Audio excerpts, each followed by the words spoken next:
Welcome to Albuquerque Real Estate Talk. It is first week of April 2024, episode 485. It's Tego and Tracy Venturi. And this week, Tracy, we've got the March data, what happened with home sales in Albuquerque, prices and sales and pendings and all that fun stuff that I love to go through. What's happening with prices? I know that's what everybody really wants to know. It's tax assessment time. We've got piles of tax assessment notices on our desk here. We're going to talk about that. People get those in the mail, and a lot of times they're like, what do I do with this? So you're going to go through that for us. I've got an update on what's happening with the apartment market in Albuquerque. We'll get into that, as well as I'm sure we'll go off in some other places. And we have some homes and properties of the week we want to talk about We as sure do. well. Yep.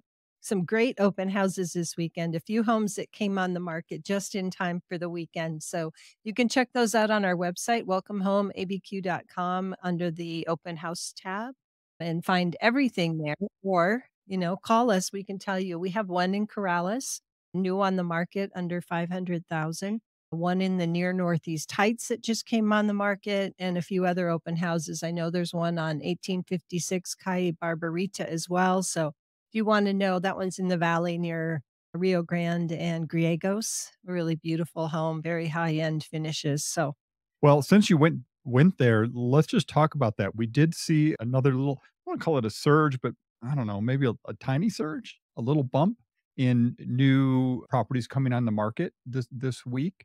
It's pretty common this time of year where we see a surge in people getting their homes on the market.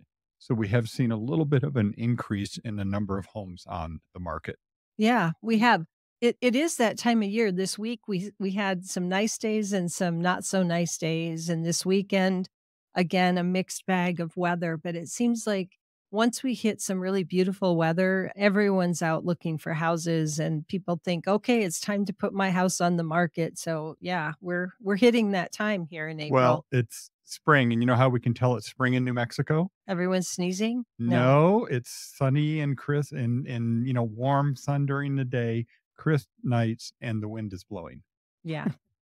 Sorry. And people have allergies, but I guess Yeah, that's not just spring. that's the So wind. Yeah. yeah. All right, let's talk about some of the just the market data that came in for March of 24 in Albuquerque. I'm looking at everything in the entire metropolitan statistical area, which is the four counties that we're in here in central New Mexico.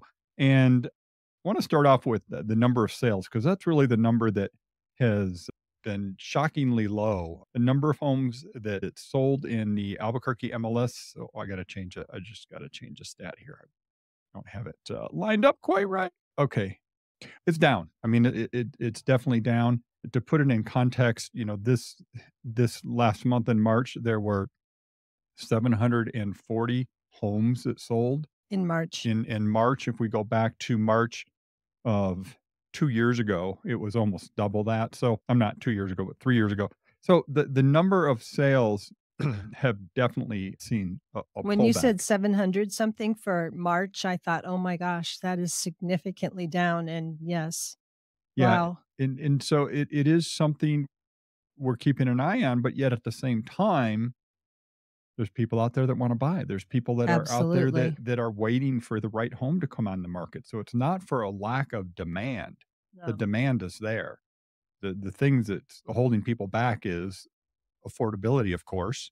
Well, in the last week, Tigo, 286 houses came on the market and 243 went pending sale under Mm, contract, not necessarily of the 286, but of all the ones available for sale. So the rate of sale of those coming on the market and them going pending is, fairly well, equal. let me show you that. Let me tell you that stat. I know This you is probably have a monthly stat. I just there's a did a stat for that. week. So, yeah, no, actually, it's very telling. So previously owned homes, not new construction, the days on market, because days on market for new construction is kind of wonky because sometimes they're not finished when they get put in the MLS, and so they just anyway. But median days on market for the homes that closed in March, so probably went pending in, you know, February, somewhere in there, right? Late Yeah, January, January, February. February. Median days on market was 8 days. So half the homes went under contract within 8 days of going on the market. That was, again, this is back January, February, like you just said. So there's still people out there looking for homes. Absolutely. Absolutely.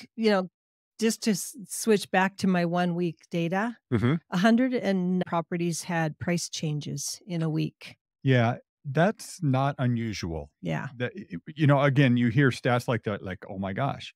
And, so in a vacuum, that sounds like, "Oh, maybe that's a lot, maybe that's not." Out of 1,500 homes on the market, that's a good number, I right? think the reason I like to look at it is because there's been so much news about how high the prices are, and the prices are still going up. When we work with people who are ready to sell their home, a lot of times they want to price it very top of the market, which might be actually above the market. And then they end up, getting price reductions and perhaps Yeah, having to adjust. having to For adjust. sure, and I track that on a weekly basis, and if I see a surge in the number of price reductions, that's a red flag, right? That tells us that, okay, there's something going on where homes aren't selling and sellers are getting a little more motivated, and, right now it's about 30% of all the homes that are on the market have had a price reduction, and that's in line with normal. So just dawned on me one thing that I need to point out. So that was price changes, didn't necessarily say price reductions. Yeah. And I did notice that a couple of new home builders raised prices on everything that appeared to be under construction or almost ready. Yeah. And they had some price increases actually. And some new builders had price decreases to move some things that, so not everything was a price reduction. Yeah. So talking to prices, just a quick rundown here. What happened with home prices for March? Closed sales, single family detached homes came in at 351,000 median price, came in at 256,000. These are resale homes, so, previously owned homes. That's 8% for detached and about 8% what? I'm sorry, 8% increase from March last year, median price, and about a 5% increase on the attach from March last year. The thing that's really interesting, though, and I want to break this down because it tells an interesting story, is if you break out new construction versus resale, new construction median price is actually down about 12% from last year. Again, and I go back to resale was up about maybe, 7, 8% in that range. However, when you look at price per square foot, and I know I'm getting really complicated here. Price per square foot on new construction is actually up 6%. Yet at the same time, median price is down 12%. So how Mm. can that be? Well, I think the term is shrinkflation. It's the homes have been value engineered and the builders and you have to give the builders credit, right? They're trying to build a product that people can afford. They're making the homes smaller, they're making them more affordable. I'm sorry, You've but got a look on y your you face. you just, like, led right into the next thing I was gonna talk Okay, well, about. perfect. Okay, so Fellowship Homes, local builder, great family, Yep. Fellowship Homes. They have 2 houses on the market today that we could help you with that's in their Las Casitas series in Rio Rancho on larger lots, about a third of an acre off Northern Boulevard, listed at basically 280, 279.9. They're 2-bedroom, 2-bath, 2-car garages, new construction. Got it. 279.9. So, Wait, yeah, wait, wait. Where is that? Northern Boulevard in Oh, Rio okay. Rancho. Got it. I didn't know where that was. Okay. It's west of Unser. That's a rare entity in Yeah, today's market. New construction under 300,000. absolutely, but it's 2-bedroom, 2-bath, 2-car garage, so Yeah. that's great. At least it's a 2-car garage because here in New Mexico, we need that 2-car garage. We don't have basements, right? Yes, we do. We need it. So it's out northern past, Unser Okay. on 3rd-acre lots. Got So it. build beautiful homes. Yeah, no, they're So, they're the but mid-range. that's So, right to your yeah, point that a lot of the builders are building smaller to help with affordability. yeah, Now yeah. they're building luxury homes too, very beautiful custom luxury homes. So Right. this is not, what they do every day, but you get their beautiful building style and quality at a more affordable price. If you want to dig more into the market data, I did do a video about 9, 10 minutes. It's on our YouTube channel. Just look for the Venturi group or on YouTube and you can I take you through all the market stats for March. And of course, I've got a bunch of stuff on our website about the market data at welcomehomeabq.com. And let me just put one just ending on this whole market thing. The takeaway is home prices are continuing to go up, much more moderate pace than we've seen in, the last couple 3 years, which was kind of nutty, but sales are down. The number of people, purchasing and moving is down. And we know that the number of people listing their homes is down. People aren't moving as often because they're locked in at these really great, mortgage rates. So there is kind of a market lockup to a certain extent where there's buyers that want to buy, there's sellers that want to sell, but both of them are kind of locked for different reasons. But yet at the same time, home prices have continued to increase. Yep. All so right. we are Tego and Tracy yeah. Venturi with Real Broker here in Albuquerque. We appreciate you guys listening to us and watching us and getting on our Instagram and our YouTube and all of those things and following us. And Tego, we hit a big milestone this week, so we appreciate all of you on YouTube On YouTube. We just went over 1,000 subscribers. There Yeah. we go. So thank you. But if you do watch on YouTube, we'd love for you to follow us. And it means a lot to Tego because, he spends a lot of time on all this data to keep everybody up to date and loves to do it. Well, like I said on my market update is, obviously we're trying to promote ourselves as, a competent real estate team here in Albuquerque, no doubt about that. But there's been so much bad information about what's going on in the real estate market that I really just want to get the good data out there and the good information so people can really understand where things are. Totally. Yeah. Tracy, I appreciate that. It's April. Yes, I know. You know what we just said? It's April and I it's do know. tax season. Yay. I know what you're going for. I know. Because we received our notice of value on Well, houses. Hold on. It's not just income tax season. I had a whole script ready. Oh, go here. ahead. Okay, yeah. Let me do my script. My script was it's not just income tax season, it's property tax season. Okay. Yay. Well, it's property assessment season. Right. All right. So let's get into that. If you're a property owner, you're going to be getting, or you should be getting, a letter in the mail. If you're on the video, you can see it looks like this. There's one from Bernalillo County. I've got one from Sandoval County here. You get a letter in the mail and it says time sensitive, dated material, open right away. And a lot of people get them that like they're first time buyers and they'll call us the first year they get this and go, what am I supposed to do with this? What is this about? And there's a lot of people who get them who don't open the envelope. So, well, there's that too. Right. So Tracy, what is this all about? So this is the time of year where the tax assessors send out a notice of value and tells you, here's what we believe your home is worth. And this is what it will be based on for taxes when we put together taxes later this year. This is not a bill. It's a notice of value. And it's the time of year where you get to look at it and go, okay, does this make sense? Because it's the time you can protest what they say your value is. Now, Tego, we all know the news has told us over the years that if you have a residence, it's residential, that they will only in New Mexico raise it by 3% max per year. Correct. That is state statute. So state statute. 3% of the full assessed value, not the taxable value, if you are in the home. But there's exceptions to that. Yes, there are exceptions to that. And when you get your notice of value, especially the Bernalillo County one, it's very clear what the exceptions are right on the sheet of paper here. I will say, so we own property in Bernalillo County. We own property in Sandoval County. And Valencia. And Valencia County. And I will say that the Bernalillo County assessor has a nice, very clear information sheet about what you need to know about your assessed value. They do. So the exceptions are upon sale, the title companies or the owner, if you don't go through a title company, are required to notify the county of the sale price. Correct. And based on that sale price, they can raise the taxable value more than 3%. They can bring it up to assessed value, right? To real value of the property based on the sale price.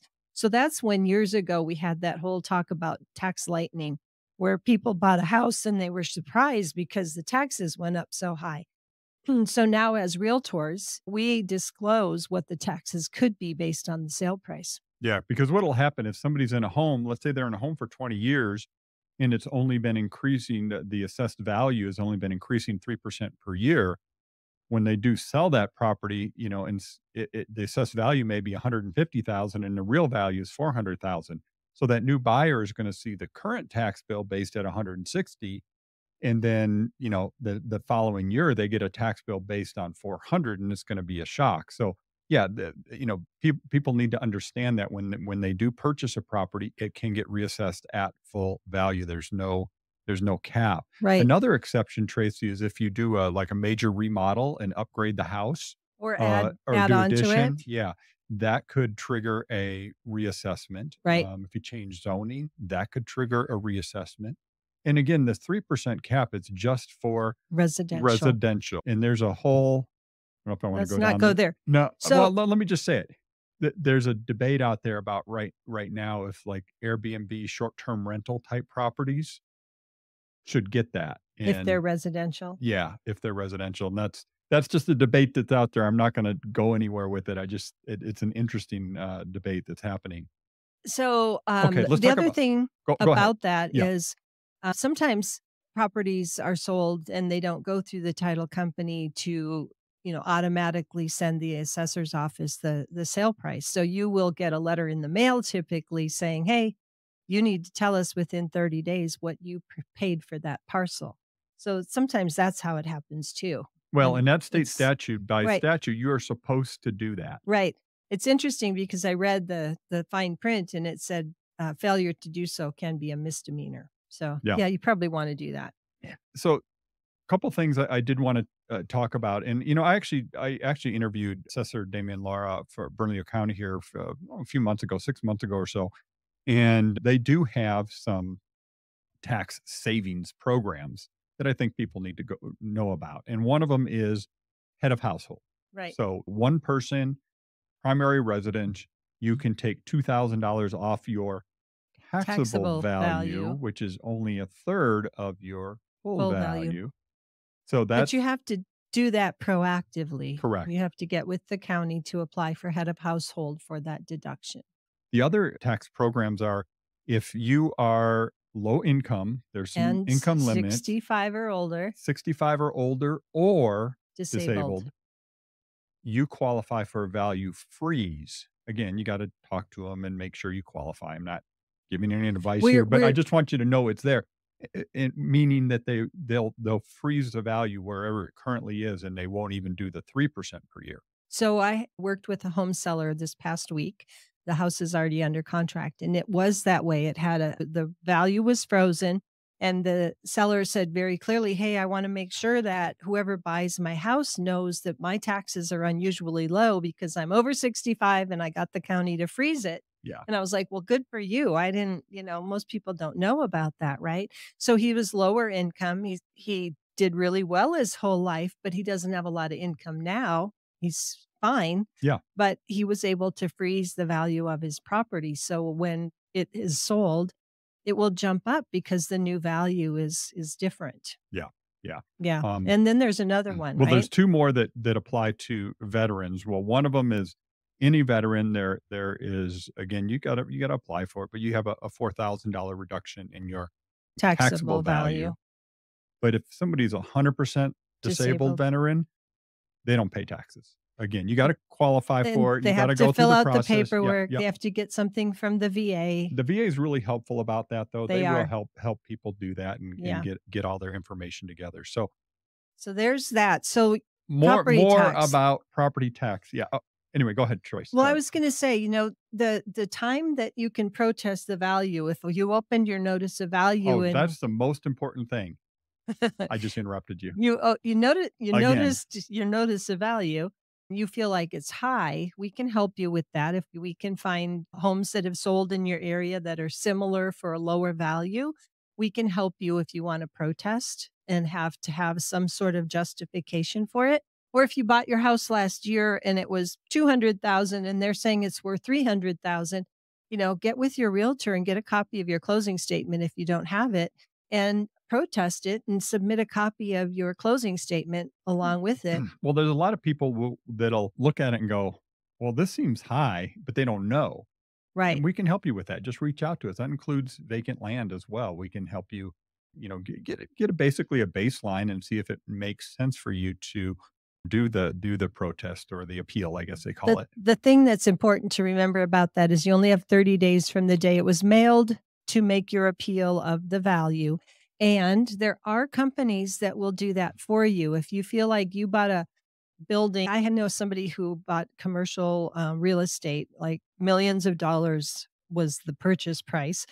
And they protested through a company that did it for them, that really knew what they were doing, saved them a lot of money in taxes because they were successful in reducing the value of that property. I would say for just individual homeowners, do it yourself. Right. Yeah. Because when you, as a taxpayer, homeowner, resident, you have more leverage than some Yeah. entity, but again, in the commercial world, that's very common. We're talking more just about residential, but Right. yes, hiring somebody in You the can commercial world. though. Yeah. There Oh, are people absolutely. who will do it for you for land or residential if you wish. Yeah. I mean, They if it's, just take a portion of the savings they get. yeah, So if they don't get you savings, they don't get yeah, paid. That's the way I understand the ones that I know of. that's my understanding Yeah. as well. And there's a few companies in town that do that for sure. Okay, Tigo, do we Yes. have time for me to talk about what buyers and sellers want most from real estate Yes. agents? Realtor.com did a little magazine story and they interviewed a bunch of people about what buyers and sellers want. And I thought ahead of time before I read it, I went, okay, what do buyers and sellers want, right? They want competence, they want knowledge, they want information, they want someone that knows what they're doing to hold their hand because there are a lot of different things with a real estate transaction that can come up and a lot of dates and deadlines and a lot of who do I go to for this, right? Can I tell you something? I looked at that list and I thought it was interesting because to me, it said they don't know what they don't know Right. because there's stuff on there that's just not on there that should be. Anyway, go ahead. Yeah, right. They don't know what they don't know. And that's what we learn a lot, especially with home buyers. So if you know someone that should be buying a house, a lot of times they don't even want to pick up the phone and call us Right. because they don't even know what to say. They're like, I'm thinking of buying a house and they don't know. I was shocked at someone that I know really well who said that to me like, well, I don't really know like the first steps and I'm thinking you're kind of in the industry and that just told me again that the general public really needs help. So, what do they really really want? It's interesting, right? They want help finding the right home. We all have all of our apps. We can all find homes online, right? But they need help negotiating terms of a sale, price negotiations, help with all the paperwork, determining what the home value is, like what should I be paying for it, determining how much you can afford, right? We help get with a lender if you don't have cash, right? And most people are using loans.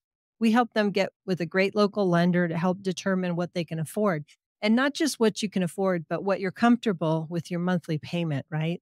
Not just, hey, you can spend this much because you might not be that comfortable with that much of your monthly, right? Help arrange financing, help teach buyer more about the neighborhood and areas. They say restaurants, parks, public transportations.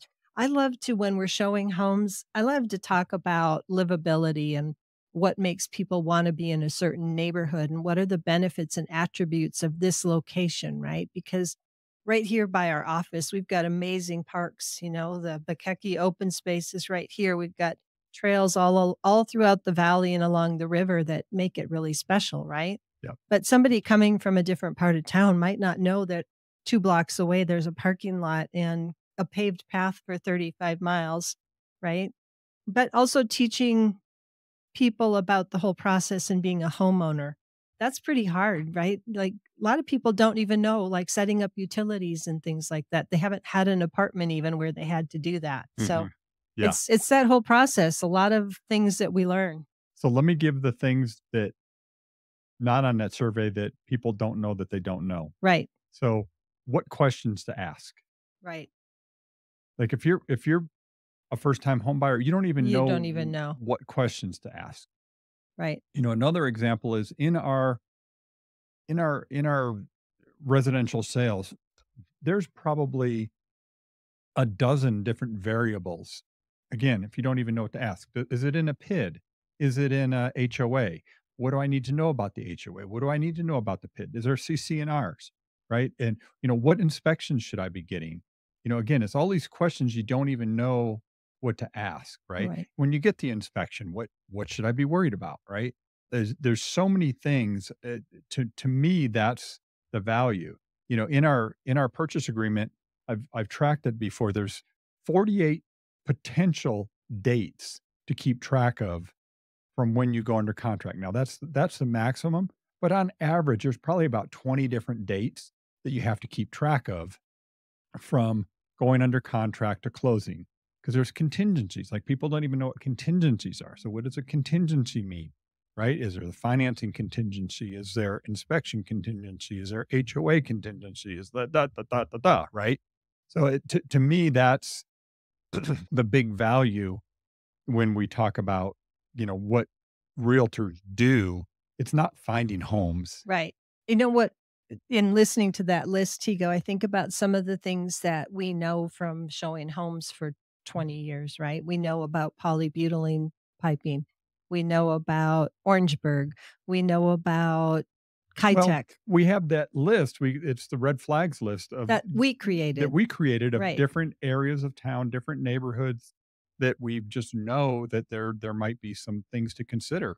Yeah, it's right down to if there are in-floor ducts, that's something you wanna get checked, Right. right? And even sewer lines, we talked about this the other day in a training, and some people think, "Well, the house is pretty new, I don't need to get a sewer line inspection," and we're like, "Oh, well, we've had new construction have sewer line problems, and just because there's no trees in the front yard near the sewer line or in the backyard, if it happens to be the sewer line that way, does not mean that there aren't obstructions in that sewer line." So those are the things that, Yeah. we can really help with. Yeah. So, I just in all the conversation going on in the realtor community about, what the value of what we do is, I think it's important to point out it's more than just finding the home, right? That's not really it. right. It's everything else. I did just want to hit on one thing before we run out of time here. I was on a seminar webinar with CoStar, which is apartments.com. They do a bunch of anyway, they have the best data when it comes to apartments in the rental market. And I thought it was interesting. There was a couple big things that jumped out at me. And that we might be going into a little bit of surplus in apartments in the Albuquerque market. The reason is we have a lot of properties under construction. As you Yeah, we guys, do. if we all drive around, we can see there were 1,800 units that came in, like doors, apartments, basically units that came in last year when the normal number is maybe 3 to 400. Now, there was some catch up as well Right. because We during the needed those. pandemic, everything stopped there for a couple Right. of years also. Right. But what they're saying is that we do now have a 9.5% Occupant vacancy rate vacancy rate. vacancy rate in apartments, and it's interesting because it's kind of across all price ranges. The thing that's interesting though is the ones that are being built right now are what they call the 4 and 5 star, right? So these are the higher end luxury type units, Mhm. more expensive. The thing that took away that I took away from that is that the luxury is, more like 14% vacancy. The 1, 2, and 3 star, which are like, the more basic properties, it's under that, maybe 9, 8%, something like that. But there are 2,300 units under construction in the Albuquerque area right now, and there's a bunch more that are proposed but haven't broken ground yet. I think a lot of that is because these developers are looking at the market and saying, I don't know if I'm going to spend that $10 million on an apartment building or what it is right now. And then, Well, and the so thing that's Tigo, interesting, wait, let me just, wait, oh, go ahead. with that many and you saying 9% vacancy rate, I assume that that means that the rental rates are flattening out or True. not going up. Yeah. They project that rents are going to flatten. Rent growth is going to flatten. I mean, they've been very strong the last few years, but they projecting, again, this is CoStarApartments.com.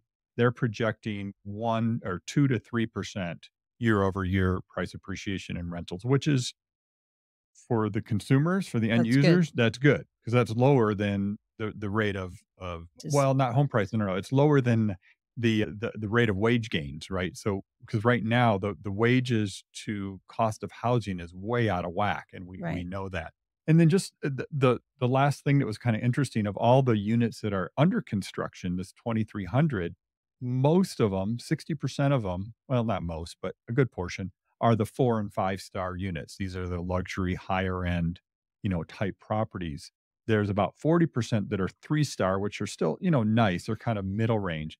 There's 0 affordable being built right now, and It makes that's sense because the land cost wherever they're building they right can't. now, they can't afford to do a Well and what it is, there's no way that a developer can do affordable really without government subsidy is actually right, what it comes down to, right. honestly. I mean, that's just the reality of it, and that's where Yep. we are. So, gosh, we covered a lot today, Tracy. Never a dull moment. Never a dull moment. We're the Venturi Group with Real Broker here in Albuquerque, New Mexico. This was episode 485. Been doing this for 10 years, Tracy. Sure Yeah. enjoy it. Yeah. And if you want to reach out to us, we're at 505-448-8888, or our website is welcomehomeabq.com, and all kinds of Find us goodies on there. YouTube and Facebook and Instagram, All the normal all the places. normal places. But call us ready to help you with home buying or selling or somebody that you know. Yeah. Thanks for tuning in again. Take care.